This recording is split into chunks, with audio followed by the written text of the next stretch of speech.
bonsoir à tout le monde. Le président sénégalais, le jeune président sénégalais élu démocratiquement, a été reçu par son excellence le président Alassane Ouattara, aujourd'hui en Côte d'Ivoire. J'avais dit aux uns aux autres que quand il serait élu, sa priorité, c'était d'abord de rencontrer les chefs de l'État démocratiquement élus et non les putschistes. Alors, chers amis, partagez la vidéo. Le thème, c'est l'affaire demi-douzaine proposée par le président Alassane Ouattara. Ça fait beaucoup de bruit sur les réseaux sociaux. Moi-même, je ne dors même pas.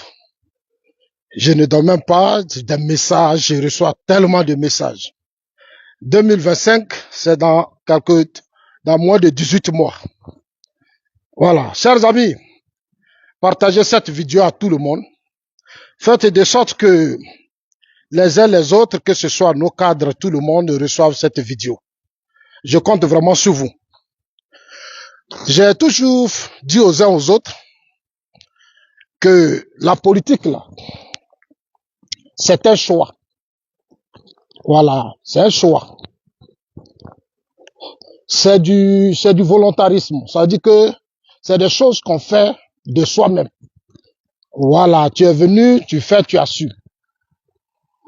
Personne ne reçoit de salaire ou personne ne reçoit de subventions. Les seules personnes qui sont payées en Côte d'Ivoire pour faire la politique, c'est les partis politiques.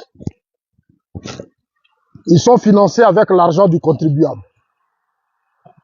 Nous autres, nous ne sommes pas financés par l'argent du contribuable. Nous n'avons pas de subvention de l'argent du contribuable. Mais nous nous battons pour la stabilité, la démocratie et la paix dans notre pays. Donc, normalement, là, nous, là, quand on parle, vous deviez nous prendre au sérieux. Vous devez avoir du respect. Parce que nous, là, quand la Côte d'Ivoire a des problèmes, on laisse nos familles, on prend des risques. C'est beaucoup de risques. La politique en Afrique, il y a la mort, il y a beaucoup de choses. C'est la violence, les humiliations. C'est des familles, en tout cas, qui sont parfois humiliées. Il y a des gens même qui se lèvent pour de la politique, ils vont venir insulter ta maman, ils vont t'agresser, ils vont te traiter de tout pour de la politique, alors que ce n'est pas normal. Ce qui n'est même pas normal. Ils se permettent beaucoup de choses, rien que pour de la politique. Donc, chers amis, on va être ce soir sincère on va se dire encore des vérités. Au RHDP, les gens ont tendance à dire, ah, Zasso parle trop. Zasso parle trop. Je dis à ces gens-là que vous n'êtes pas sérieux. Vous n'êtes pas sérieux, vous n'êtes pas honnête. Mais c'est parce qu'on a trop parlé dans l'opposition qu'on a eu 32% en 2010. C'est parce qu'on a trop parlé. Cissé Bakongo est là. Amontano est là. Adama Bitogo est là. Touré Mamadou est là. Et tous ils sont là, les candidats, les Anouloto. Ils sont tous là, sa mère qui est décédée. Amadougo est décédé. Mais nous avons toujours parlé. C'est par la parole qu'on essaie de pouvoir d'État, puisque la Bible lui-même dit au commencement était la parole. La parole était Dieu, avec Dieu, et Dieu lui-même est la parole. Donc, c'est par la parole on doit changer les choses. Donc, accepter que les gens parlent. Ça dit quand tu parles, et que ce que tu dis ne va pas dans leur sens, ils vont s'asseoir là, te critiquer, ah, il parle trop, il est comme ça, mais dites-leur que ce qu'ils disent là, nous on attend. Ils n'ont qu'à s'asseoir eux dans leur bureau, ils n'ont qu'à dire nous on parle trop. Mais nous on va toujours parler parce que c'est dans notre bouche on parle. Nous on parle parce qu'on connaît l'histoire politique de notre pays. On sait d'où on vient et on sait où on va. Parce que ceux qui nous critiquent et qui disent qu'on parle là, ils n'ont pas mené la plupart le combat du président Ouattara. Ils ne connaissent même pas le programme de société du président Ouattara. Ils ont eu la chance, le président Ouattara au pouvoir, on les a nommés, ils profitent, ils n'ont qu'à profiter. Mais qui nous laisse parler et qui respectent ce que nous on dit. Eux, ils n'ont qu'à être nommés. Mais qu'ils comprennent qu'aujourd'hui, là, le président Ouattara, Jeune Afrique vient de dire que leur résultat, là, c'est insuffisant. Leur résultat, là, c'est insuffisant. Donc, qu'ils nous laissent parler. Dans tous les pays du monde, on ne fait pas de politique sans parler. Tous ceux qui ont mené les grandes révolutions ont parlé. Parce que parler, c'est sensibiliser. C'est éduquer. C'est amener les gens à comprendre le sens réel de notre combat. C'est ça aussi la démocratie. Mais vous empêchez les gens de s'exprimer. Vous financez des gens. Vous insultez des gens. Vous êtes dans des faux coups. Mais aujourd'hui, la réalité est devant nous. Vous ne voulez pas que les gens parlent parce que vous mangez, vous êtes à l'aise. Mais avant que vous ne soyez là, mais il y a des gens qui ont souffert, qui sont morts, qui ont laissé des enfants, qui ont laissé des générations. Ils ont mené de combats pour cette lutte. Ils ont donné leur vie, leur financement, ils ont tout donné. Alors, digne peuple de Côte d'Ivoire, digne fils de Côte d'Ivoire, je vais ce soir vous parler. Il faut maintenant que l'Ivoirien comprenne qu'on n'a plus le choix. Nos problèmes personnels, nos petits bobos doivent rester nos bobos. Aujourd'hui, la réalité, vous voyez le monde sous-régional, au plan international avec la guerre en Ukraine, et tout ce qui se passe, l'Ivoirien doit être maintenant soudé. Il faut cesser de toujours dénigrer votre pays, insulter vos dirigeants. Il faut critiquer, il faut faire des propositions. Sur les réseaux sociaux, et même au RHDP, je suis le seul. Tu critiques et tu fais des propositions. Le seul problème, les gens refusent dans notre système qu'on s'asseye avec eux, qu'on se parle.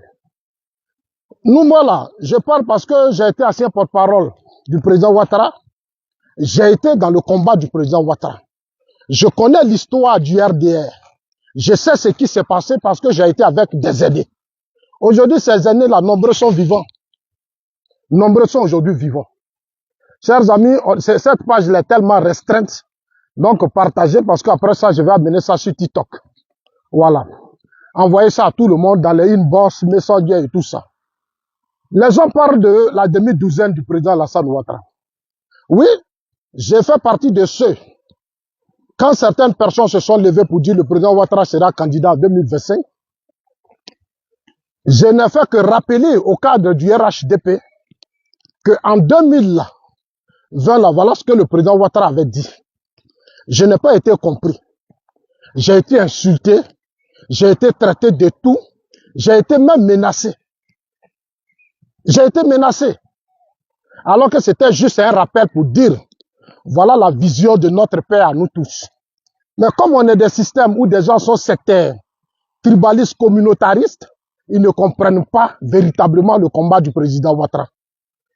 Pour eux là, on est venu pour faire, nous on est venu pour les suivre. On est venu pour faire la promotion de leur région, de leur ethnie, de leur religion.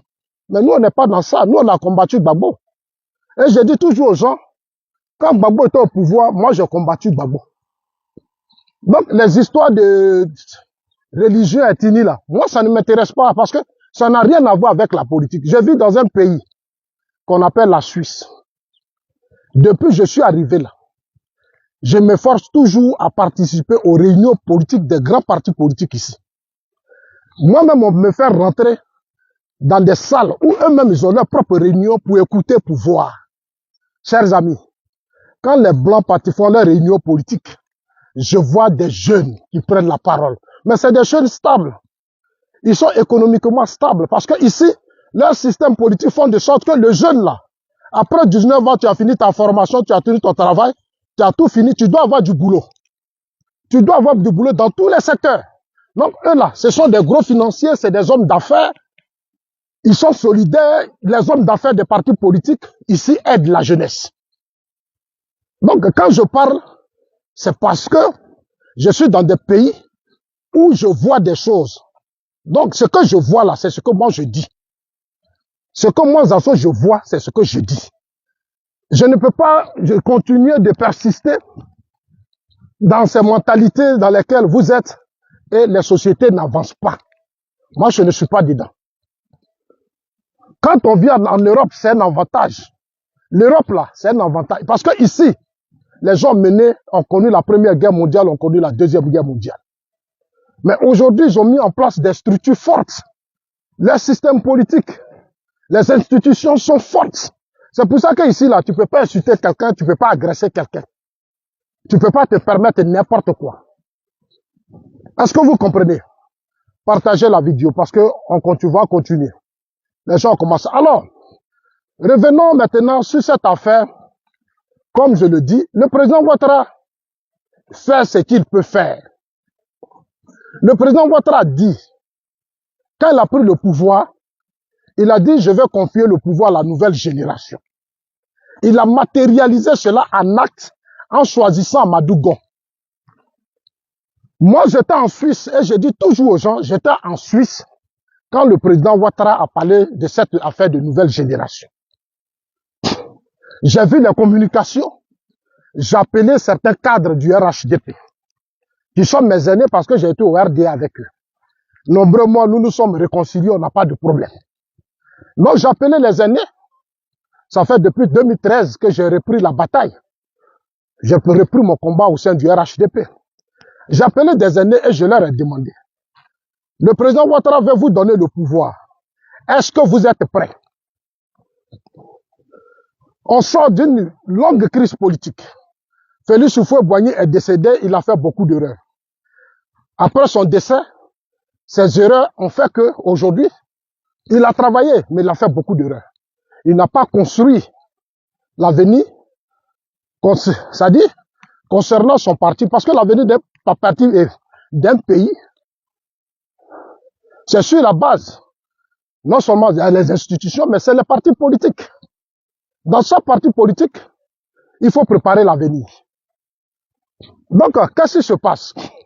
Le président Alassane Ouattara, j'appelle les gens et je leur dis, le fait que le président Ouattara veut vous donner le pouvoir, c'est bon. Mais pour moi, Zasso, il est tôt. Il est tôt parce que on était dans un gouvernement où il y a les Bédier, où il y a les Soro, et les choses n'ont pas été faciles. Donc, à mon avis, il faut laisser le président Ouattara être candidat et puis à partir de 2025, on va maintenant donner le pouvoir à la nouvelle génération. Vous savez, quand tu es dans un parti politique, quand on vient dans un parti politique, ça dit tu sais lire, tu sais écrire, tu es intelligent. Tu veux participer à la stabilité, à la démocratie, c'est-à-dire à l'avancée de ton pays.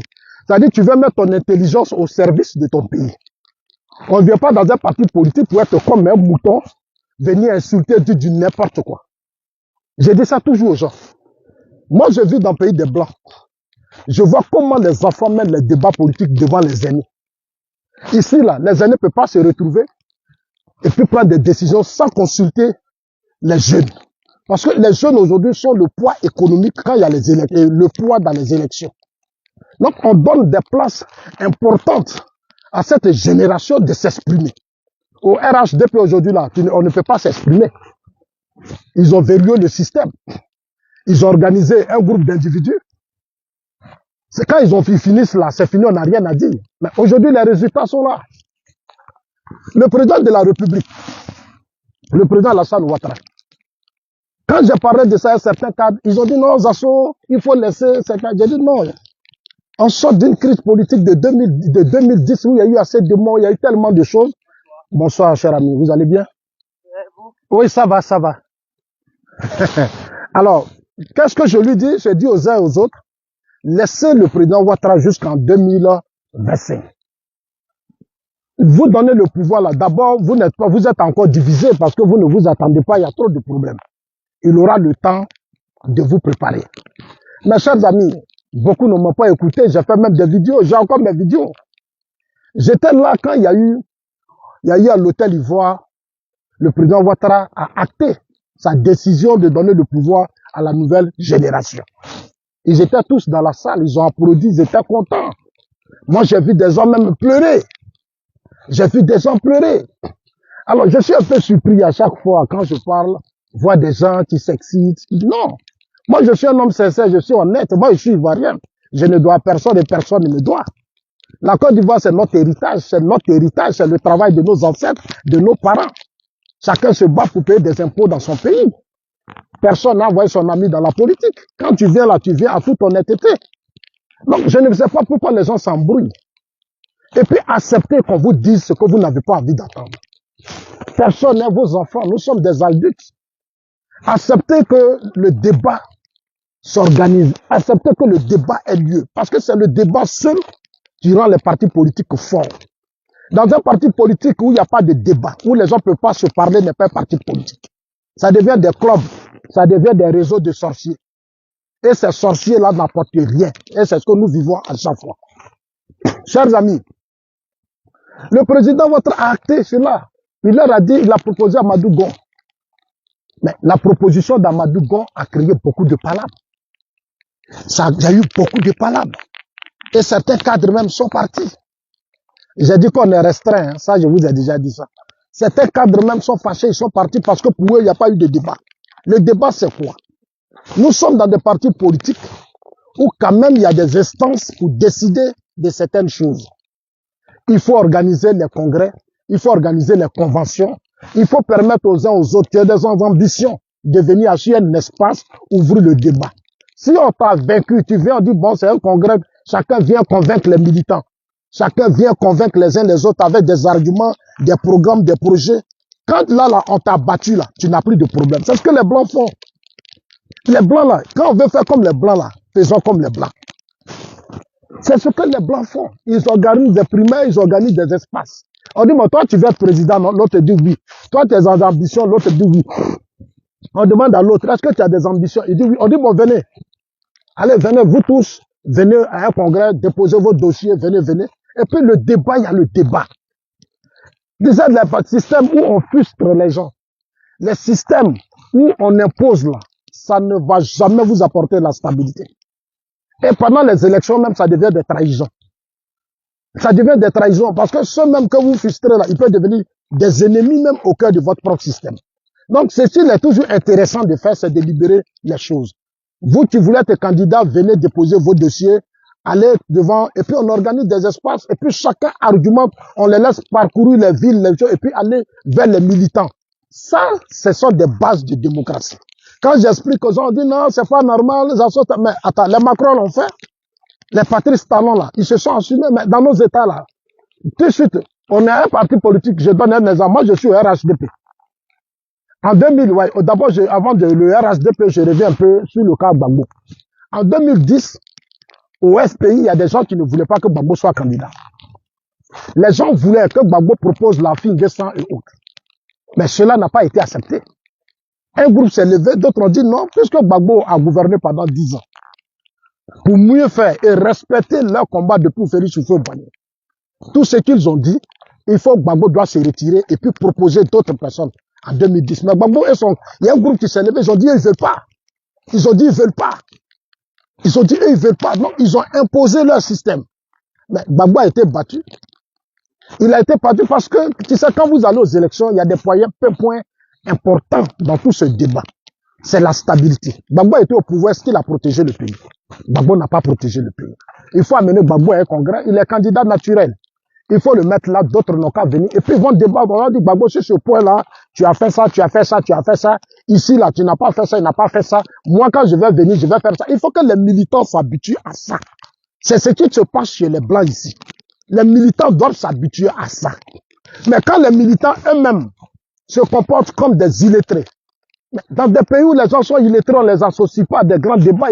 Les Blancs là, ils sont organisés. C'est pas tout le monde on associe à des débats qui consistent, c'est-à-dire là où on parle de l'avenir des pays, où on prend des grandes décisions. On n'associe pas tout le monde.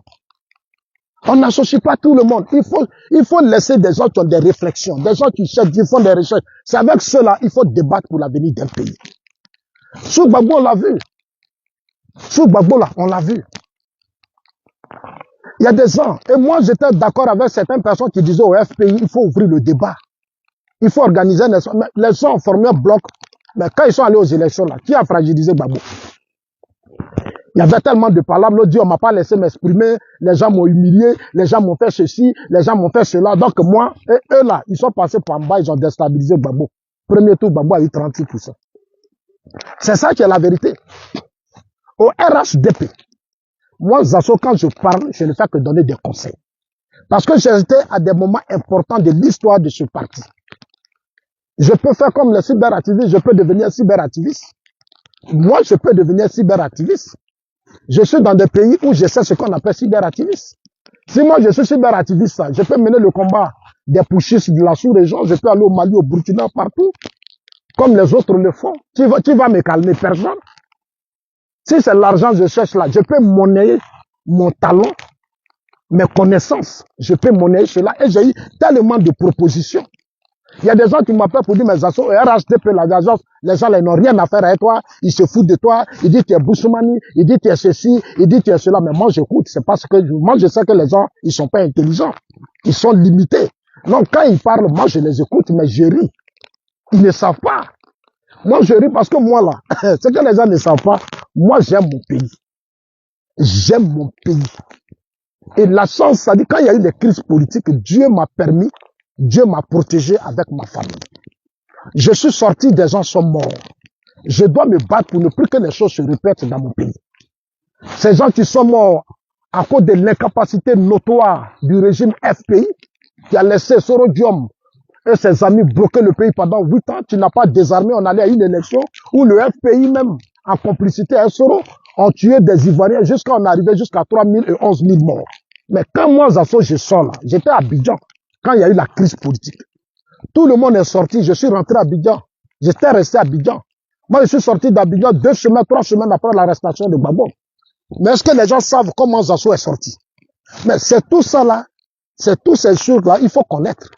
Vous ne connaissez pas l'homme. Moi, c'est mes parents qui m'ont fait, c'est pas quelqu'un d'autre. C'est pas l'argent de politique de quelqu'un qui m'a mis à l'école. Je suis vraiment désolé. Et j'invite toujours des gens à revoir un peu leur comportement et à revoir leur mentalité. Parce que ce qui vous fatigue en Afrique, c'est un problème de mentalité. Vous êtes dans des systèmes politiques, vous suivez des systèmes politiques, vous-même vous êtes pauvre. Vous n'arrivez pas à vous en sortir. Vous n'avez pas de logement. Vous n'arrivez pas à vous nourrir. Vos familles même là, des gens souffrent. Et puis c'est vous qui insultez, c'est vous qui vous moquez. Non, la politique là, c'est votre héritage. Comment faire pour que chacun se sente à l'aise, chacun soit libre de se promener, un parti politique ne vient pas au pouvoir demain parce que tu as dit ça, on va faire ceci, on va te faire cela, comme on a vu sur beaucoup de régimes. Mais c'est ce débat-là qu'ensemble nous devons ouvrir. Chers amis, donc cette histoire de nouvelle génération, moi, Zasso, j'ai parlé au cadre du RHDP. Je leur ai dit, ce n'était pas encore le moment en 2020 là. Ce n'était pas le moment. Ben, eux tous m'ont convaincu. On dit non, le président Ouattara, je dis ok, je prends acte de ce que vous avez dit. Moi, je n'ai pas encore eu, depuis que le président Ouattara est au pouvoir, j'ai pas encore eu la chance de m'asseoir avec le président, d'échanger avec le président. Et tous, ils me connaissent, la plupart des cadres, ils savent que si moi, je suis assis avec le président. Il y a beaucoup de choses que moi, je peux apporter. Il y a beaucoup de choses que je peux rappeler au président. On est dans un parti où les gens pensent qu'on est dans une religion, la plupart. La quasi-totalité pense qu'on est dans une mosquée ou on est dans une église. Donc, tu n'as rien à dire. Ils ont pris leurs coutumes, leurs traditions et ils ont envoyé ça dans le combat politique.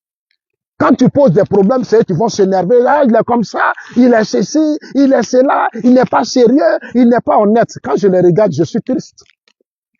Je suis triste, je trouve que c'est vraiment malheureux de continuer à persister dans ces raisonnements alors qu'on sait d'où on vient. C'est quand tu ne sais pas d'où tu viens que tu es dans ces discours et de ces considérations à la bas des cons. Et je dis ça toujours aux gens. Donc moi, Zasso, j'ai parlé. Je suis arrivé à ce moment, ces cadres m'ont appelé, on s'est retrouvé à Paris. Ils m'ont dit, Zasso, ah bon, parmi la nouvelle génération là, qu'est-ce que toi tu proposes? Je leur ai dit, vous-même là, vous proposez quoi? Moi, je suis en Suisse ici, j'ai pris mon vol, je suis allé les rencontrer, on a discuté. C'était en 2020. Il y a des gens qui sont allés dire à Madougon que Zasso t'aime pas, Zasso est comme ça, Zasso est ceci. Je leur ai dit non. Moi, j'ai été au RDR, je connais Amadougon. Moi, je connais Amadougon. Amadougon, c'est comme mon père. Amadougon, là, quand moi j'étais au RDR, quand j'ai mes projets là, c'est Amadougon, j'appelle celui que je vais voir. Ahmed Bakayoko, là, quand j'ai mes projets, c'est Ahmed Bakayoko, j'appelle Ahmed, c'est eux, je vais voir. Parce que ce sont les aînés. À Montano, je vous dis toujours à Montano, au RDR. C'est l'un des cadres qui a vu mon travail, qui m'a dit, Zasso, comme tu travailles pour le président Ouattara, tu es porte-parole. Les gens ont pris des décisions de stabilité ou des décisions pour donner les moyens. Ils ne t'ont pas donné des moyens aussi, ils ont donné qu'à leurs frères. Alors que toi-même, là, c'est toi qui fais le plus gros travail de la jeunesse. Voilà ce que je te propose. Il m'a donné une grosse voiture. Il m'a donné les moyens. La ministre Kaba est là, Kaba qui est là aujourd'hui, je ne connais plus les ministres là. Sinon, aujourd'hui, là, c'est parce que beaucoup de ministres sont repliés sur eux-mêmes, c'est pour ça. Mais on a fait de gros travail. Donc, moi, je n'ai pas de problème. J'ai posé ce problème-là, j'ai posé ce débat. On m'a demandé, j'ai dit, vous-même là, vous pensez quoi? Ils m'ont dit, Zasso, voilà ce que nous on pense. J'ai dit à mon avis là, il faut laisser Amadou Gon se reposer. Amadou Gon n'a qu'à rester Premier ministre parce qu'il a un problème de santé. J'ai été le premier à le dire. Le laisser parcourir la Côte d'Ivoire, ça serait un peu difficile pour nous. Mais comme je suis peut-être bêté, ou je ne suis pas peut-être musulman, je ne suis pas peut-être chrétien, donc je suis incompris. Non, il a trahi, oh, lui, il avait trahi. Bon, écoutez, c'est un peu difficile. Je dis souvent aux gens, mais dans le pays là, qui a trahi que moi? Moi, je n'ai jamais soutenu la rébellion, je n'ai jamais. C'est une crise politique, je me suis protégé. Il y a Gueye même qui est mort, Gueye, on l'a tué à la cathédrale. Le président Ouattara, on a tenté de l'assassiner, il a été aussi protégé. Les sont seuls face à un système. On dit, ah, bon, donc ils s'accrochent à ça. Ok, ils ont fait de ça des palabres, je n'ai rien dit. Mais on a mis Amadou Gon sur le terrain. C'est les mêmes qui m'appellent pour dire, Zasso, Amadou Gon qu'on a mis sur le terrain, le résultat est faible. C'est eux-mêmes qui l'ont dit. Hein. C'est eux-mêmes qui me disent, Zasso, le résultat est faible. Je dis, mais je vous ai déjà dit. Ça dit, vous là, vous voulez, ça dit, c'est pas parce que on est actuellement au pouvoir, mais il y a Bédier qui est là. Bédier là, il devient opposant. Le PDCI est un parti politique fort. Si vous faites ces calculs là, ça va retourner contre vous. Aujourd'hui, l'objectif, c'est que nous, on veut gagner. Il faut trouver quelqu'un qui va nous faire gagner. Il faut trouver quelqu'un qui va nous faire gagner. C'est-à-dire, qu'il soit populiste, qu'il soit... Mais il faut que cette personne ait une base électorale lui-même. Et qu'il soit capable de fédérer, attirer du monde. Si on a ces gens de personnes-là, mais nous, on n'a pas de problème. L'essentiel, c'est de gagner. Vous regardez aujourd'hui au Sénégal, là, mais l'histoire me donne raison. Au Sénégal, on a pris Bassirou. Parce que l'autre a eu des problèmes, on a pris Bassirou. Parce que Bassirou, après, comme on appelle, Sanko, Bassirou était ce leader qui mobilise. Mais si la personne mobilise, la personne peut faire l'affaire, mais on le prend. Le reste, là, quand on est au pouvoir, on met une nouvelle équipe en place. C'est tout, on met une équipe en place. C'est ce que je dis. Mais les gens ne peuvent pas te comprendre. Et chez eux, ils sont dans leur propre village, c'est leur campement, ils sont assis dedans. Tu n'as pas d'idée à leur donner. Ils s'enrichissent, ils se partagent les ressources du pays, ils se nomment entre eux, ils ont toutes les fonctions, ils sont partout, donc nous on n'a rien à dire. Mais voilà le problème. Je dis, mais laissez Zasso s'exprimer, laissez écouter aussi les gens. Dans l'opposition, on s'est écouté, c'est pour ça que nous sommes arrivés à ce résultat. Et c'est là que j'ai compris que, en Côte d'Ivoire, les gens, quand ils sont dans l'opposition, chers amis, en tout cas, ils sont parfaits. Mais une fois qu'ils acceptent au pouvoir d'État, c'est-à-dire le programme qui les a menés au pouvoir, là, ce n'est plus ça leur programme. Ils oublient qu'ils sont venus, ils ont été élus sur la base d'un programme de société. Et c'est un parti politique qui les a menés au pouvoir. Ils oublient tout ça. Ils commencent maintenant à faire des affaires. Ils veulent se rattraper. Ils veulent être riches. Mais ils ont oublié qu'on a critiqué hier Bédier. On a critiqué Gueye. On a critiqué Babo. Donc tout ce qu'on a critiqué là, il faut corriger. Chers amis, voilà le problème. Ils ont choisi Amadou Gon. La suite, on l'a connu, Dieu en a décidé autrement. Moi, je n'étais pas chrétien. Je ne vais pas chez les marabouts. Je ne vais pas chez les féticheurs. Je n'adore pas de marabouts. Je n'adore pas de pasteur. Je ne vais pas chez... Je crois en moi. Je crois en moi. Quand je dors, c'est mon pays. Parce que j'étais dans le pays quand il y a eu des crises, il y a eu des morts. En 2002, là, j'étais à Abidjan en 2000. Donc, tout ça, j'ai vécu. On ne me raconte pas l'histoire de mon pays. Quand je parle, c'est parce que j'ai été témoin des violentes crises. J'ai connu ces hommes politiques. Mais comme tu parles, ah, il veut qu'on lui donne l'argent. Zasso a fait des bandes illettrées. Je leur ai dit, quand la Chine a mené sa révolution, les Mao Tse-tung, pour aider les Chinois à une prise de conscience de la lutte, ils ont créé les coups du soir. Le parti politique a mis en place dans toutes les grandes comités suisses, et comme on appelle russes, chinois. Mais le parti politique a mis une politique forte en place pour permettre aux militants de savoir lire et écrire. Pour comprendre leur combat politique. Chez nous, là, ça fait combien d'années on est au pouvoir? 14 ans. Il faut faire une vidéo, tu vas venir voir les militants. Ça dit, toi, tu vis en Europe. Et ils veulent débattre des trucs politiques avec toi. Alors que toi, tu as fait la politique en Afrique, tu vis en Europe et il y a un changement. Ce que tu vois là, c'est ce que tu veux leur expliquer. Mais comme ils sont bêtés, ils sont attirés, ils sont djoula, ils sont dans leur système, ils sont Sénufo, ils sont Koyaka, ils sont dans leur système là, et pour eux, on ne doit pas leur parler. Non. C'est chez nous là-bas, tout le monde fait politique. Hein. Ici là, tout le monde ne fait pas politique. Hein. Les jeunes même n'ont même pas le temps. Les jeunes sont au travail. Hein. C'est chez nous, tu vois, les jeunes viennent faire des commentaires en train d'insulter. Ils n'ont pas ce temps. Quand les gens sont au pouvoir, la jeunesse là, vous devez être au travail, en train de vous former, à être préoccupé à des choses. Ceux qui font la politique, c'est les hommes stables. C'est les hommes stables, hein. Et ils n'ont pas le temps. Et là, moi, je suis là, je ris parfois. Mais c'est les hommes stables. Toi, tu ne manges pas, tu n'as rien, tu veux faire politique. Tu n'arrives même pas à dormir, c'est toi qui viens faire des commentaires. Tu ne peux même pas mettre tes enfants à l'école, mais tu veux faire politique. Non. Non, soyez sérieux. Donc, le débat de ce débat-là, de la nouvelle génération, de la nouvelle équipe dont le président parle, ce débat, nous l'avons déjà mené. J'ai été le premier dans le parti. Et je peux dire même que je suis le seul qui a le courage et qui dit ce qu'il pense. Parce que moi, j'ai été là. Donc, je ne peux pas être hypocrite. Moi, je ne suis pas un hypocrite. Je dis ce que je sais. Je dis ce que j'ai vu. Et c'est ma passion de contribuer à faire du RHDP un grand parti politique. Parce que les partis politiques, la force des partis, la base même dans toutes les luttes, mais c'est l'éducation. Si on n'éduque pas, on ne transforme pas les consciences, on ne sensibilise pas, on ne peut pas aller quelque part. Regardez aujourd'hui les pro-Gbagbo, ils sont désorientés. Regardez les pro-Soro, c'est des gens désorientés parce qu'ils ne comprennent rien. Ils ne comprennent rien. Ils ne savent rien même de ce qu'on appelle un État, du fonctionnement même d'une société. Ils ne savent pas. Mais c'est ça le problème. Le président Ouattara a parlé de la nouvelle équipe. Mais il a fait sa part. Il dit, j'ai une demi-douzaine. J'ai une demi-douzaine. Mais c'est sa vision, c'est son rêve, c'est ce qu'il veut. Mais c'est à cette demi-douzaine-là de démontrer réellement au président Ouattara qu'elle est à la hauteur des attentes du président Ouattara.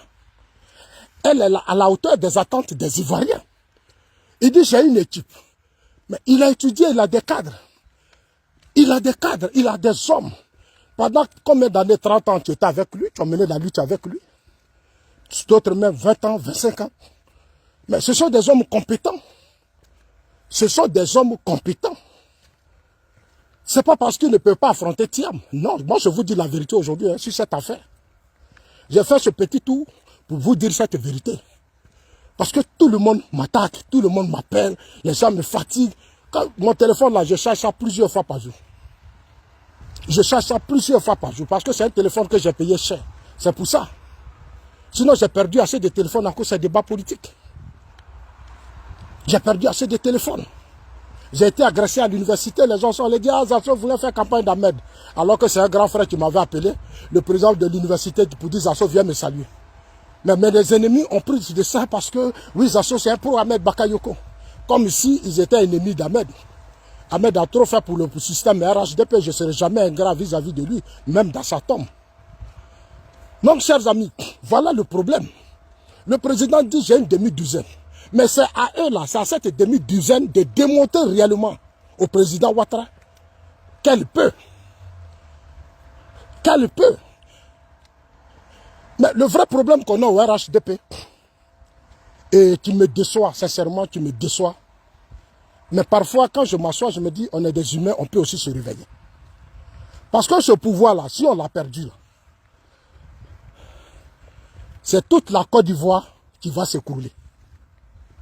C'est toute la Côte d'Ivoire qui va s'écrouler. Tous les projets du président Ouattara, là, tout va s'écrouler. Tout sera bloqué. Moi, je sais de quoi je vous parle. Je sais de quoi je vous parle. Quand je vous parle, écoutez très bien. Ce sont les cadres là, le vrai problème au RHDP. Quand tu as des ambitions politiques là, on te détruit. Quand tu as des ambitions politiques au RHDP, on te détruit. Tu es saboté. Il y a un groupe de personnes au sein du RHDP. Eux, là, n'ont pas de vision. Ils sont là autour du président Ouattara. Ils sont là autour du président Ouattara. Ils ne savent pas qu'un jour là, ils ne savent pas que le président Ouattara là, c'est un humain comme eux. Ils ne savent pas. Ils ne savent pas que le président Ouattara, c'est un humain comme eux. Toutes les grandes nations, les nations fortes qui ont su se construire, se sont construites avec des hommes qu'on a préparés. À un certain moment donné, ils ont mis leurs égaux là, ils ont mis ça à côté. Et ils se sont concentrés sur la lutte. Sur la lutte. Parce que la lutte, avant d'être là, on a perdu beaucoup de personnes. Donc pour leur dignité, on doit s'attendre. Mais nos cadres du RHDP, ils se sabotent. Ils se déstabilisent. C'est des palabres à ne point finir. C'est des palabres à ne point finir. Les gens ne s'attendent pas.